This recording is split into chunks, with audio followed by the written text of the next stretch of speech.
Bismillahirrahmanirrahim. Assalamualaikum warahmatullahi wabarakatuh. Waalaikumsalam. Warahmatullahi wabarakatuh. Alhamdulillahi rabbil alamin. Wassalatu wassalamu ala ashrafil anbiya wal mursalin. Nabiyyina Muhammadin wa ala alihi wa sahbihi wa man tabi'ahum bi ihsanin ila yaumiddin. Ikhwani fillah rahimani wa rahimakumullah. Alhamdulillah pada kesempatan kali ini kita bisa berkumpul walaupun dalam Zoom ya. Ya semoga perkumpulan kita ya diberkahi oleh Allah Subhanahu wa taala, ya dirahmati oleh Allah Subhanahu wa taala. Ya kita seraya berdoa, Allahumma ja'al ijtima'ana hadza ijtima'an marhuma waj'al tafarruqana min ba'dihi tafarruqan marhuma. Ya semoga Allah Subhanahu wa taala menjadikan ya perkumpulan kita ini sebagai perkumpulan yang diberkahi, yang dirahmati olehnya, dan semoga Allah Subhanahu wa taala menjadikan ya perpisahan kita ya setelah ini ya sebagai perpisahan yang dirahmati pula. Ma'asyiral ikhwah wal akhwat fillah, alhamdulillah pada kesempatan kali ini ya kita yang mendapatkan kesempatan yang mungkin ya bisa dikatakan sebagai kesempatan yang langka ya. Kita bisa ya sharing dengan Al Ustadz Yajiz Abi Sofyan dan Al Ustadz Gagah Harnis Pratama. Ya semoga Allah Subhanahu wa taala rahmati mereka berdua. Langsung saja ya kita kepada ya pembicara pertama, yang mungkin modelnya nanti beliau akan memaparkan, dan setelah pemaparan ya kita buka ya sesi ya saling sharing lah gitu ya. Pembicara pertama Al Ustadz Yajiz Abi Sufyan, ya beliau akan menyampaikan materinya, ya kemudian dilanjutkan oleh sesi tanya jawab. Kemudian selanjutnya Al Ustadz Gagah Harnis, ya beliau pun akan menyampaikan ya apa yang beliau ingin sampaikan dari materi atau pemaparan. Kemudian setelah itu ya kita lanjutkan dengan sesi tanya jawab. Gimana saat ya Jis? Mungkin seperti itu ya teknisnya. Siap, anak ikut, insya Allah. Enaknya saja nanti gimana? Fasilitator aja nih. Enaknya aja bagaimana? Nah, ya mungkin seperti itu Ustaz. Tafadhol, silahkan. Masya Allah, luar biasa Ustaz. Tafadhol. Kami ucapkan syukur wa jazakumullah khair sudah membuka agenda pertemuan kita malam hari ini, Bapak Ibu sekalian, tentang bincang program sekolah ya. Membincangkan tentang sekolah insya Allah pada hari ini. Bismillahirrahmanirrahim, insya Allah kita mulai. Izin Mas Gagah, Masya Allah. Lagi di Bandung nih. Ustaz. Sebenarnya di Cimahi, Ustaz. Sedang Iya, di Cimahi. Ya, Cimahi. Insya Allah kalau ke Bandung, Itu di Cimahi, Masya Allah. geser-geser ke Bandung ya, ke kota nanti ya. Ustaz. Nah, bismillah. Nah, Bapak Ibu sekalian, izin coba kita mulai untuk pertemuan kita malam hari ini. Insya Allah ini adalah pertemuan yang berfaedah, dan insya Allah ini adalah pertemuan yang bermanfaat menjelang bulan Ramadan ya Bapak Ibu sekalian. Bismillahirrahmanirrahim. Assalamualaikum warahmatullahi wabarakatuh. Alhamdulillah, hamdan katsiran thayyiban mubarakan fi kama yuhibbu rabbuna wa yarda. Asyhadu an la ilaha illallah, asyhadu anna Muhammadan abduhu wa rasuluh, amma ba'd. Alhamdulillah Bapak Ibu sekalian, ya pada malam hari ini senang ya kita bisa berkolaborasi, kita bisa bertemu secara online gitu. Ini merupakan suatu kemudahan yang Allah berikan kepada kita dan suatu nikmat yang Allah berikan kepada kita, sehingga Bapak Ibu sekalian mari kita mulai dengan mengucapkan alhamdulillah. Dengan hal ini kita telah bersyukur kepada Allah dan tidak luput akan nikmat yang Allah berikan. Sehingga tentu saja Bapak Ibu sekalian, kalau kita bersyukur kepada Allah, kita terhindar juga dari azab yang Allah janjikan bagi hambanya yang tidak bersyukur padanya. Salam dan salam kita sampaikan pada Nabi Muhammad SAW. Semoga saat ini Bapak Ibu sekalian kita semangat dalam berdakwah, semangat di dalam mengerjakan amalan-amalan yang dicontohkan oleh beliau sehingga nanti kita berharap kita akan bisa mati dalam keadaan Islam dan mendapatkan syafaat beliau di yaumul uzma nanti. Masya Allah, Ustadz Fatur ini luar biasa ya telah memfasilitasi pertemuan kita Bapak Ibu sekalian pada malam hari ini. Ini merupakan sekali lagi insya Allah kalaupun mau dirutinkan ahlan ya Ustadz Fatur ya. Insya Allah dan teman-teman juga bisa untuk sharing gitu ya, tidak hanya nanti Ana ataupun nanti Mas Gaga atau siapa gitu. Nanti di sini juga ada mahasiswa, Masya Allah, Ustadz Siswo. Kemudian ada Ustadz Asep nih, Ustadz Masya Allah. Asep nih, Insya Allah. Kopinya bagaimana Bapak Ibu sudah siap malam hari ini nih? Jangan sampai ketinggalan gitu ya. Nah, malam hari ini berarti bahasan anak tadi yang sudah disampaikan oleh moderator kita ya tentang budaya sekolah gitu ya Ustaz ya. Kita akan membincangkan tentang budaya sekolah. Tadinya coba ingin anak bincangkan dengan santai gitu Bapak Ibu ya. Tapi nampaknya sesuatu materi gitu ketika kita coba bentukan visual lalu kita coba bernarasikan di atas visual tersebut itu maka pemahaman gitu ya ataupun ilmu yang bisa kita serap adalah lebih dari 50% gitu. Di mana itu ya menurut penelitian dari Edgar gitu Bapak Ibu sekalian. Baik, izin Ana share screen Bapak Ibu. Tidak. Oke. Ah, baik sudah tampak Ustaz. Teman-teman yang lain? Sudah, Alhamdulillah. Nah, insya Allah ini Anas nggak banyak nih ya Bapak Ibu ya. Oke, kita mulai dulu dari judul kita Bapak Ibu. Di mana judul kita insya Allah adalah tentang bincangin budaya sekolah lah ya. Kita coba membicarakan sekolah yang mungkin akan kita bahas nanti seperti apa. Anas secara umum nanti akan membicarakan tentang sekolah ini. Lalu nanti berkaitan dengan perguruan Bapak Ibu kompetensi guru ya seperti yang tadi telah disampaikan tentang supervisi oleh Mas Gagah nanti. Bapak Ibu sekalian, bicara tentang sekolah artinya nanti kita berbicara tentang sistem pendidikan, di mana sekolah ini harus kita pandang sebagai suatu sistem di dalam sebuah pendidikan. Di mana kalau sistem itu artinya ada komponen-komponen, artinya komponen itu saling terhubung dan saling terkoneksi. Dan sekali lagi, itu terdiri dari guru, orang tua, kemudian siswa, dan itu jangan sampai Bapak Ibu tidak serius dalam mengelolanya.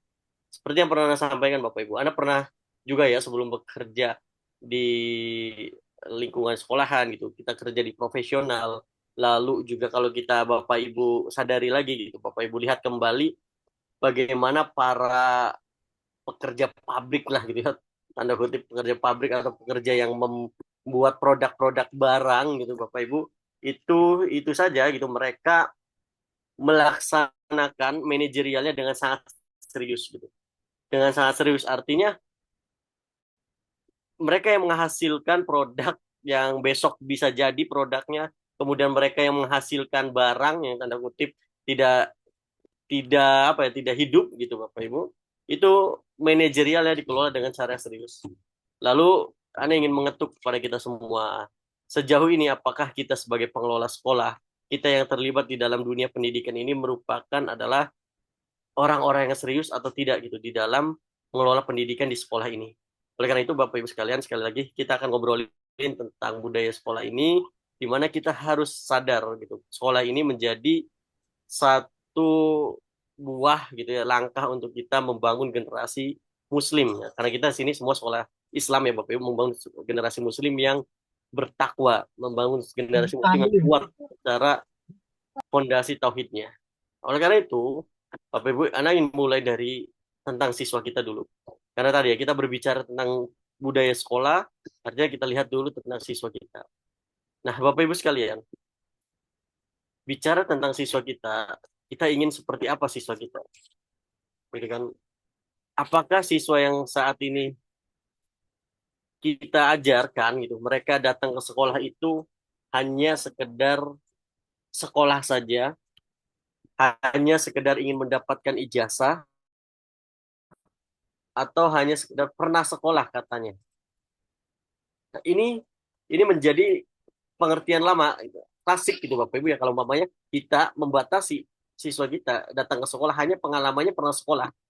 tanpa dia mendapatkan apapun. Artinya Bapak Ibu sebagai guru, sebagai pengelola sekolah, apalagi guru gitu menjadi posisi yang strategis untuk bagaimana sih mereka bisa mendapatkan pendidikan yang baik itu. Oleh karena itu fondasi kita nanti bagaimana sekarang mendidik anak-anak kita yang ada di sekolah ini adalah memiliki fondasi tauhid yang kuat, memiliki logika yang baik, memiliki literasi terhadap realitas yang baik, memiliki kapasitas terhadap problem solving. Kemudian juga tidak hanya mengandalkan pada proses pembelajaran di sekolah saja. Nah, mari Bapak Ibu kita ajak anak didik kita untuk mengarah pada sana. Oleh karena itu, kita sebagai seorang guru pun harus memiliki ruh di dalamnya untuk bisa mengajar, untuk bisa mengarahkan, membentuk siswa kita menjadi siswa yang fondasi tauhidnya kuat dan berlogika yang baik gitu Bapak Ibu. Jangan sampai gitu anak didik kita justru percaya gitu bahwasanya ketika mau naik haji ya perlu tinggal nggak perlu ke Mekah gitu ya, tapi datang ke goa gitu. Karena goanya katanya kan terkoneksi dengan Mekah. Ya seperti itu ya, Ustaz Fatur ya yang ada di realitas kehidupan kita gitu. Kalau Bapak Ibu lihat di berita kan itu lucu gitu ya. Kemudian kita lihat juga berita lagi ada yang bisa terbang. Kemudian juga ada beberapa hal gitu yang di luar logika kita gitu. Artinya kalau sampai anak didik kita tidak memiliki logika yang baik gitu, itu akan menjadi eh, sesuatu yang merugikan ya, bagi kita sebagai pengelola pendidik yang seharusnya menciptakan generasi terbaik. Ya, ini Bapak Ibu sekalian kita yuk arahkan anak didik kita itu untuk bisa memiliki minimal 5 kompetensi ini. Gitu. Tauhidnya kuat, logikanya baik, literasi terhadap realitas itu artinya pasti ke depan itu mereka akan dalam kehidupan dia. Mereka itu bagaimana mereka bisa memecahkan, bisa mengatasi tantangan kehidupan itu secara mandiri. Nah, dengan problem solving yang baik dan tidak hanya sekedar mengandalkan belajar di kelas atau di sekolah, tapi bagaimana siswa itu menyukai belajar, kita arahkan pada mereka menyukai belajar agar mereka di rumah pun belajar. Mereka dimanapun mereka berada, mereka selalu belajar dan menjadi pembelajar sepanjang hayat. Ini pembuka dari anak didik kita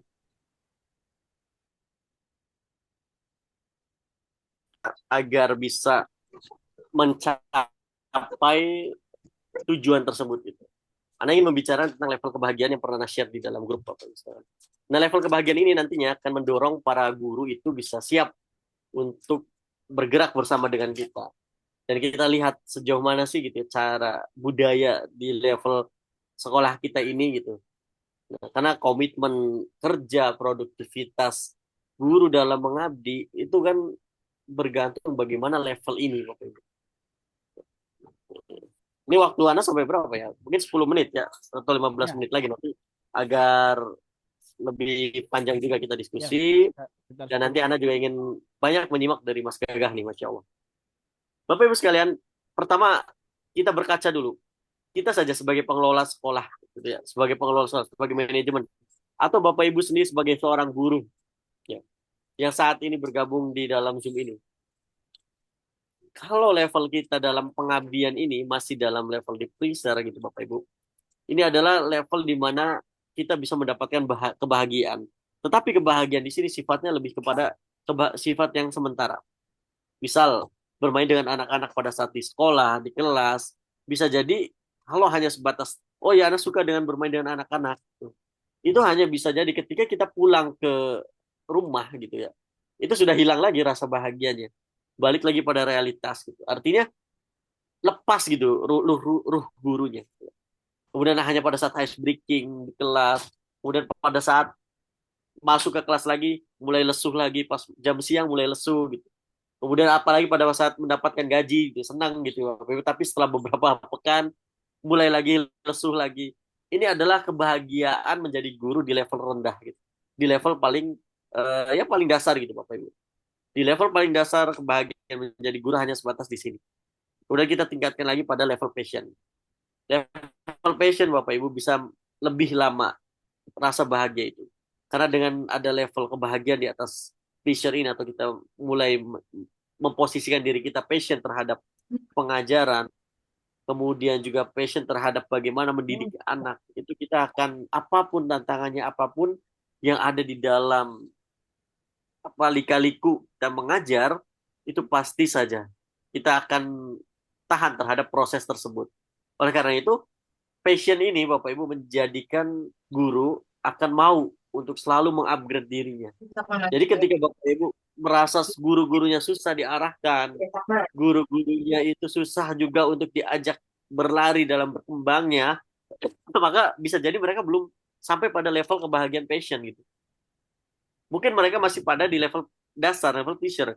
Mereka hanya bahagia ketika mendapatkan gaji dari lembaga. Dan ini yang paling Anda inginkan kita dorong. Kita ciptakan budaya ini di sekolah kita, Bapak Ibu. Yaitu bagaimana kita mengajak para guru kita. Bahwasanya menjadi guru itu adalah ibadah. Memaknai pekerjaan, memaknai profesi guru sebagai suatu ibadah. Yang bisa memberikan manfaat bagi manusia yang lainnya. Sehingga kita menjadi sebaik-baik manusia ketika kita bisa memberikan manfaat bagi manusia lain. Menjadi guru kita akan membentuk generasi muslim yang robbani. Oleh karena itu, ketika kita sudah naikkan lagi levelnya. Oke, ketika Anda menjadi guru, Anda punya niat sebagai guru. Dan ketika Anda mempunyai niat sebagai guru, maka niatkan itu untuk ibadah, maka itu menjadi makna dalam setiap hari kita mengerjakan, menjalankan amanah kita. Nah, Bapak Ibu sekalian, ya, tentu saja ini adalah level yang sekali lagi perlu kita tumbuhkan di dalam internal diri kita, di dalam benak diri kita. Tadi pagi Anda coba share di grup, ya kalau kita tidak memiliki niat sebagai guru, maka jangan jadi guru. Ini kaidah pedagogi yang ada di dalam satu kajian pedagogi ya Bapak Ibu. Satu kuliah pedagogi itu, kalau antum tidak niat menjadi guru, maka janganlah jadi guru. Ya, bisa bisa ditumbuhkan nanti esok gitu. Tapi kembali paksakan diri kita untuk melihat, selalu merefleksikan dalam diri kita. Kita ingin apa sih menjadi guru? Maka maknai itu dan maka kita bisa masuk pada level kebahagiaan di tingkat purpose. Dengan kebahagiaan ini, insya Allah Bapak Ibu sekalian, apapun yang kita arahkan, ingin menciptakan budaya sekolah yang baik, maka itu akan bisa tercapai dengan mudah. Ini ya Bapak Ibu, kita berbicara tentang strategi manajemen. Bapak Ibu sebagai pengelola sekolah ataupun kita yang terlibat di dalam hal manajerial, bagaimana mengarahkan untuk environment gitu, lingkungan di sekolah kita berbudaya positif. Ya, Anda cepat. Yang pertama jangan lupa Bapak Ibu untuk kita selalu senantiasa berbagi visi dan antusias kita. Pada saat kita rapat sekolah, pada saat rapat stakeholder itu, senantiasa itu ditekankan Bapak Ibu, visi misinya. Jangan hanya sekedar visi misi itu hanya menjadi dokumen kertas saja gitu. Itu harus menjadi guideline kita dalam mencapai cita-cita pendidikan atau kurikulum di sekolah kita. Yang kedua, memposisikan SDM yang tepat. Maka memposisikan SDM yang tepat bukan hanya saja memposisikan mereka ngajar di mana, pada saat apa, mengampu apa gitu. Tetapi posisikanlah prestasinya gitu. Berikan reward sekecil apapun proses yang mereka lakukan, maka lihatlah itu Bapak Ibu. Lihatlah itu sebagai sebuah apresiasi. Kemudian berikan mereka kesempatan untuk terus berkembang dan mengajak lagi SDM untuk bisa tepat memposisikan SDM dengan tepat. Ya, ini ada salah ketik di sini. Tepat maksudnya. SDM yang tepat. Lalu peningkatan keterampilan. Bapak Ibu ketika ingin mengarahkan budaya positif, maka tingkatkan keterampilannya dengan dukungan belajar. Memiliki akses informasi yang baik. Anda sebagai kepala sekolah gitu ketika di sini Bapak Ibu sekalian, bahkan waktu dulu gitu ya di Cikarang bersama Pak Hendra nih di sini. Ada Pak Hendra gitu ya. Itu buku di rumah Anda gitu. Anda bawa ke atas meja kerja gitu sehingga nanti di situ para guru bisa membaca, kemudian para siswa juga ada membaca, itu menjadi mendukung kita untuk akses literasi para gurunya. Kedua, pendekatan parti sekolah, Bapak Ibu mendorong partisipasi para guru. Bentuk tim khusus, bentuklah gitu. Ketika ada tim pengembang kurikulum, di sekolah kan ada tim pengembang kurikulum. Kepala sekolah memberikan SK terhadap tim pengembang kurikulum. Maka disitulah tim pengembang kurikulum itu, Bapak Ibu jangan hanya sekedar balik lagi pada aspek kurikulum. Timnya tidak bekerja atau hanya sekedar kebutuhan administratif saja atau seperti apa. Tidak, maka kita coba untuk gerakan. Dan peran leader di sini menjadi sentral dalam hal bagaimana dia bisa mempengaruhi para SDM dalam tim khusus itu. Keterbukaan terhadap ulasan, usulan, dan melakukan FGD atau kelas berbagi atau apapun guru berbagi dan lainnya. Jadi pendekatan partisipatif di dalam meningkatkan keterampilan ataupun di dalam mencapai visi serta program-program sekolah. Monitoring dan evaluasi. Jadi pada saat Bapak Ibu telah mencetuskan ide tentang sesuatu, maka jangan hanya sekedar ya sudah, lepaskan gitu ya. Yang penting udah jalan, yang penting masih berjalan kok. Tapi tidak ada monitoring, tapi tidak ada evaluasi.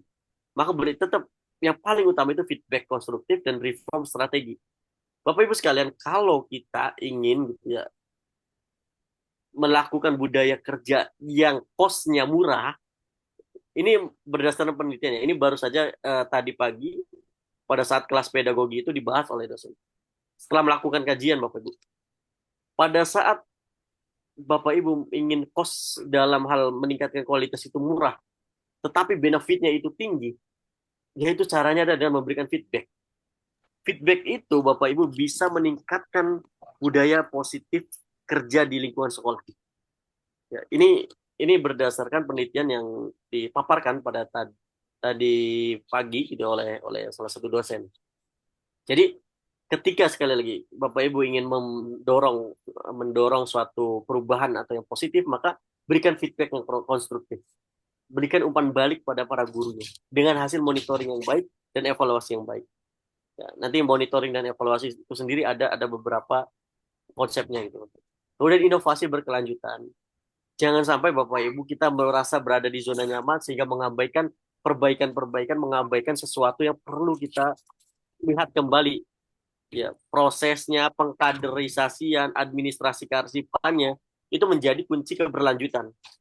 Ya, kalau kita tidak ada penerusnya, kita tidak menyiapkan administrasi dengan baik, maka ya akan susah gitu untuk bisa memberikan keberlanjutan di dalam pendidikan di sekolah kita.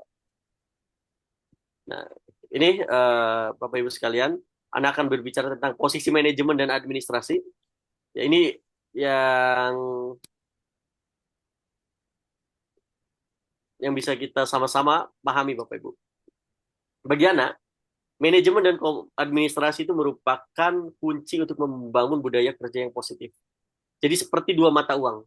Manajemen itu Bapak Ibu mengantarkan kita untuk bagaimana sih seni bekerja dalam komunikasi dengan para anggota kita, komponen-komponen yang ada di sekolah. Administrasi itu bagaimana kita memberikan seni pembuktian kerja kita.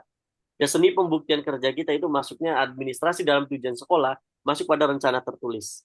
Manajemen menuju pada tujuan sekolah itu masuk pada implementasi dari rencananya.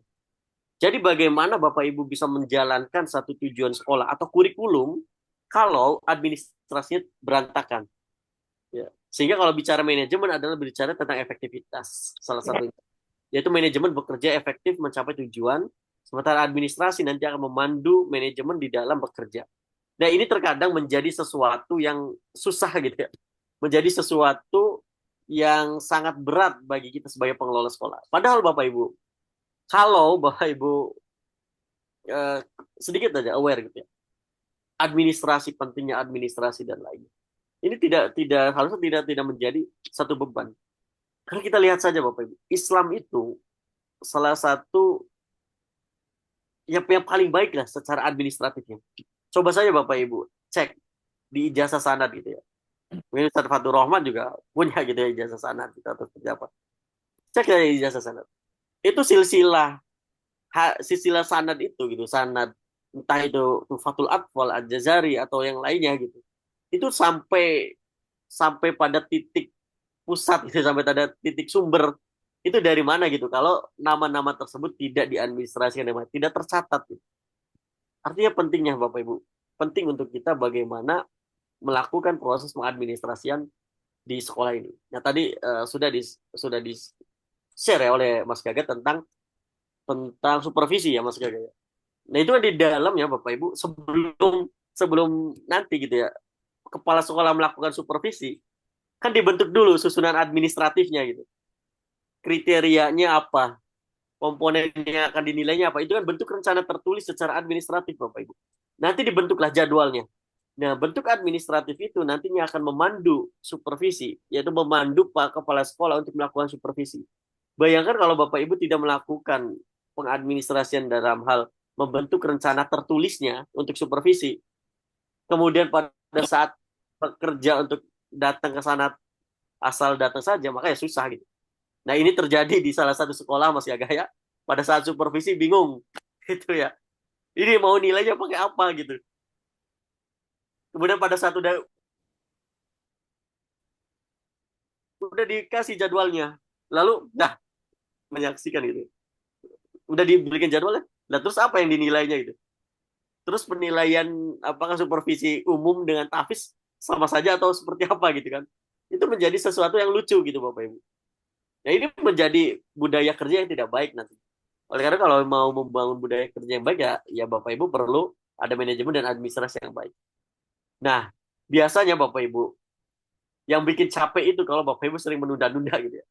Ini time management yang Anda terapkan di dalam Anda bekerja sebagai kepala sekolah, menangani Gen Z. Mungkin Bapak Ibu yang di sini ada guru-guru Gen Z gitu. Guru di kami waktu itu ya, ini Pak Hendra juga tahu, itu baru lulus pesantren.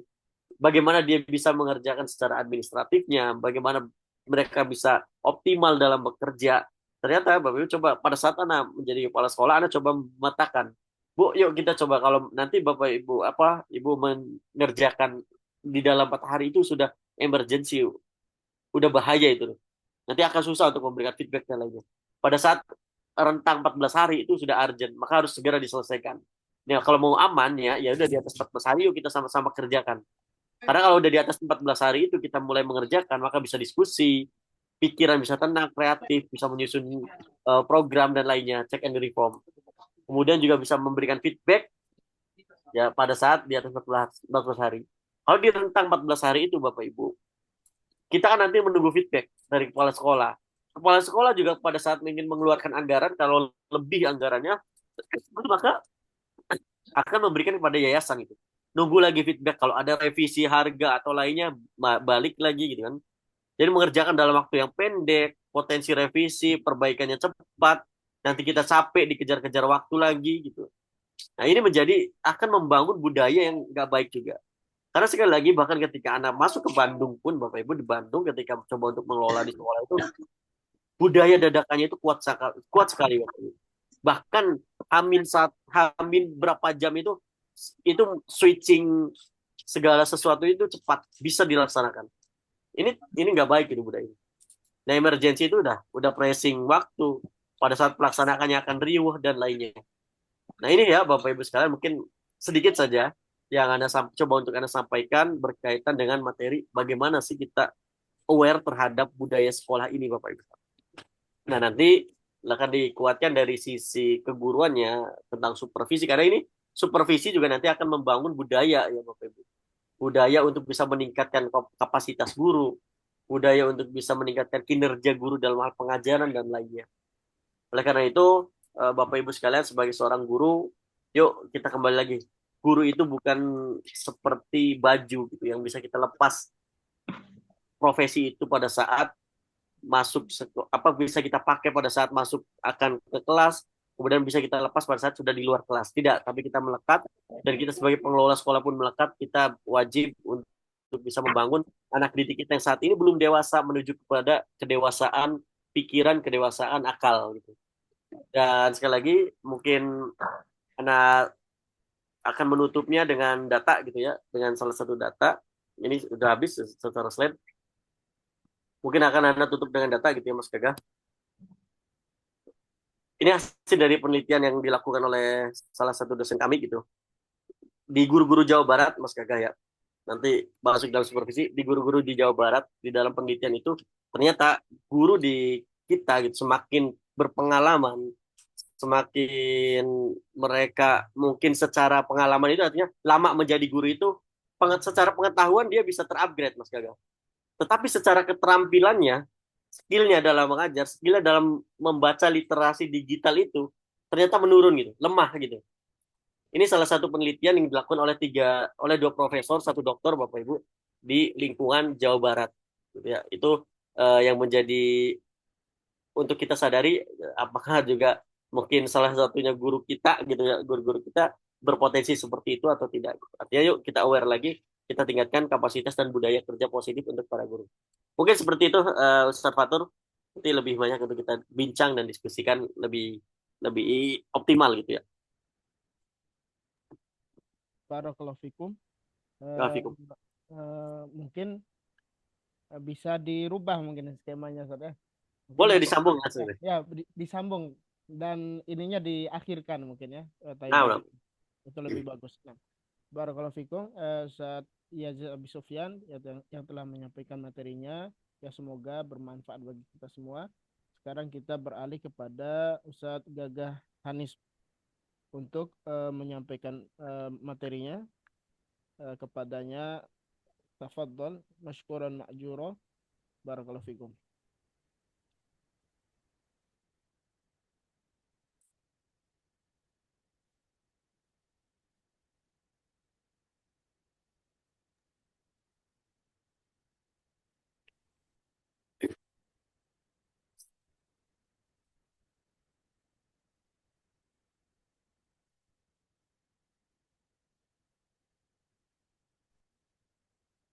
Baik, Masya Allah, Barakallahu fiik, Ustaz. Syukran wa jazakum khairan untuk waktunya. Ana coba untuk share di sini, coba share-nya seperti apa ya? Wah, seperti ini. Jangan.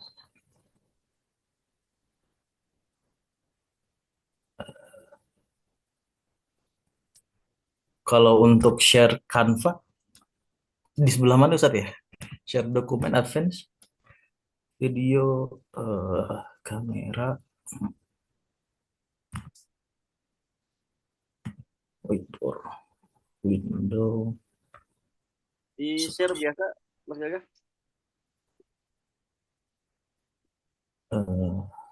Oh ya, tab. Hmm. Ustaz.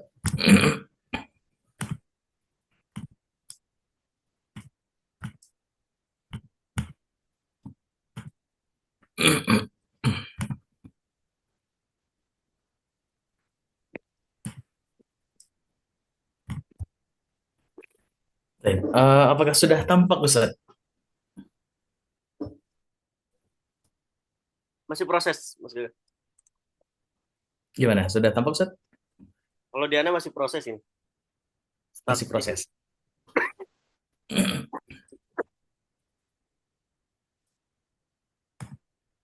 Ini Cimahinya di mana, Mas Gaga? eh di daerah mana ya? Kayaknya Nah, daerah Cihanjuang, Ustaz. tadi Anda tuh ketemu sama Ustadz Hilman. Oh, Ustaz Hilman, Masya Allah. Nah, Nah, tadi siang anak ketemu sama beliau, kita kita ngobrol.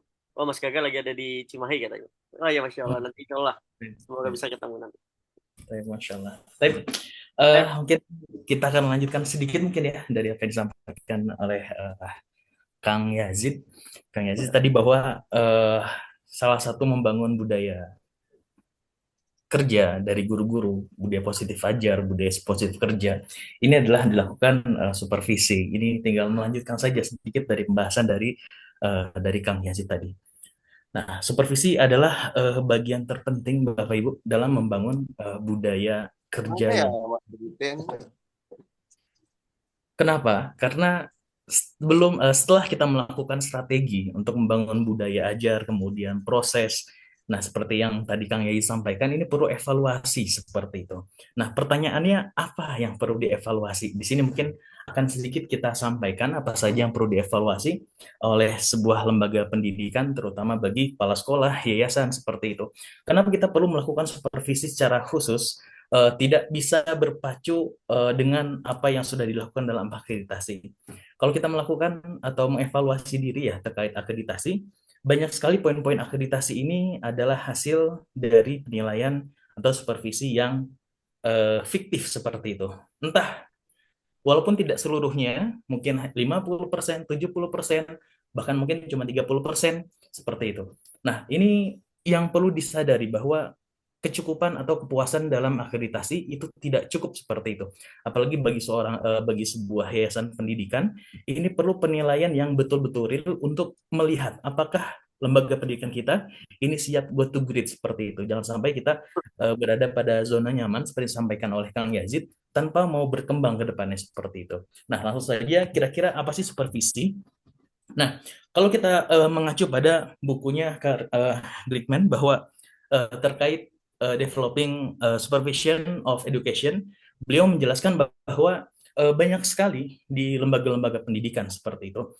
Supervisi yang dilakukan itu bukan supervisi akademik, akan tetapi supervisi administratif seperti itu, di mana kesadaran supervisi yang dilakukan oleh yayasan kepala sekolah itu hanya berfokus kepada administratif.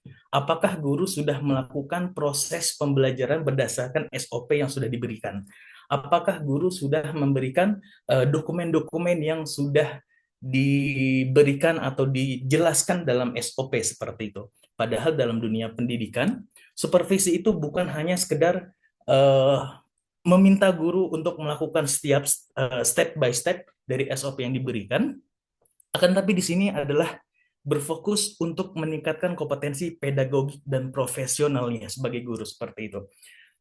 Kalau kita membahas terkait bagaimana sebuah lembaga pendidikan mendidik anak-anak seperti yang disampaikan oleh Kang Yazid, yang namanya lembaga pendidikan sebagai lembaga yang mengembangkan kualitas eh, manusia seperti itu ya, bukan SDM. Kalau SDM ini berfokus kepada bagaimana orang-orang itu, SDM itu manusia itu bisa produktif dalam bekerja seperti itu. Kalau produktif dalam bekerja tinggal diberikan SOP-nya, silahkan kerjain ini, insya Allah produktif seperti itu. Tapi dalam mengembangkan kualitas manusia itu kompleks. Ada pedagogiknya, ada ranah kognitifnya, ada ranah spiritualnya, kemudian ada ranah komunikasinya, dan yang lainnya. Ini baru membangun kualitas manusia. Makanya berbeda antara membangun kualitas manusia dalam bentuk pendidikan dengan membangun kualitas SDM yang hanya berfokus pada bagaimana mereka bisa produktif untuk untuk perusahaan seperti itu. Nah, menurut Glickman di sini dikatakan bahwa supervisi itu di sini maksudnya ada supervisi akademik ya. Supervisi akademik ini merupakan serangkaian kegiatan di mana membantu guru untuk mengembangkan kemampuannya dalam mengelola proses pembelajaran sehingga dapat meningkatkan kompetensi pedagogik profesional yang muaranya adalah meningkatkan mutu lulusan peserta didik. Nah, ini yang perlu kita pahami bahwa supervisi itu fungsinya bukan menghakimi atau mencari kesalahan guru. Juga bukan dilakukan hanya sebatas guru harus melakukan SOP yang diberikan, kalau tidak dilakukan maka akan ada punishment di sana. Nah, itu nanti akan kita bahas terkait bagaimana supervisi yang harus kita lakukan. Nah, dari apa yang disampaikan oleh Glickman itu, kemudian kita bisa lihat juga dari tujuan supervisi. Kalau kita baca untuk menyingkat waktu ya, yang disampaikan oleh Sergio Giovanni dalam Supervision of Redefinition, kita bagi supervisi itu menjadi 3 kelompok di sana. Ini adalah tujuan penting dari supervisi, itu ada 3 tujuan. Yang pertama adalah pengembangan profesional. Yang kedua adalah penumbuhan motivasi guru-gurunya untuk terus berkembang, untuk menjadi guru-guru yang go to great seperti itu. Kemudian pengawasan kualitas, ini adalah fungsi atau tujuan dari supervisi itu sendiri. Sekiranya supervisi hanya dilakukan untuk menghakimi guru seperti itu, oh guru tidak menggunakan SOP, berarti guru harus kena punishment seperti itu. Maka kesadaran yang kita bangun, kalau kita melihat dari teorinya siapa? Paulo Freire dalam bukunya Pedagogy of Oversight. Di sana kesadaran guru-guru untuk meningkatkan kualitas proses pembelajaran, pengembangan profesional, motivasi, itu hanya sekedar kesadaran naif. Kalau dalam bukunya Paulo Freire bisa mengatakan bahwa kesadaran itu terbagi menjadi 4. Yang pertama adalah kesadaran mitos. Supervisi ini untuk menjaga kualitas seperti itu. Semua orang percaya bahwa supervisi itu untuk menjaga kualitas. Naif di sini adalah, oh iya untuk menjaga kualitas. Tapi gimana ya untuk menjaga kualitas? Ya asal aja deh kita melakukan supervisi. Yang penting itu bisa meningkatkan kualitas seperti itu. Jadi hanya sebatas kesadaran naif, bukan kesadaran kritis. Kalau kesadaran kritis yang kita bangun dari guru-guru ataupun kepala sekolah ketika melakukan supervisi, sebetulnya supervisi itu tidak ada acuan bakunya yang ajak. Karena supervisi itu berkembang sebagaimana berkembangnya pemikiran dan kemampuan pendidikan, entah itu dalam suatu negeri, baik dari pemerintahnya, kemudian bawahannya, dari apa namanya, dinas pendidikannya, kepala sekolahnya, guru-gurunya seperti itu. Maka akan berkembang sesuai dengan kemampuan dan penalaran terkait pendidikan seperti itu. Nah, ini adalah 14 prinsip supervisi. Yang pertama adalah praktis. Nah, ini perlu difahami bahwa 14 prinsip ini adalah berdasarkan dari supervisi dan penilaian kinerja guru MPPKS dan PKG yang dikeluarkan oleh Dirjen Guru dan Tenaga Pendidikan tahun 2019.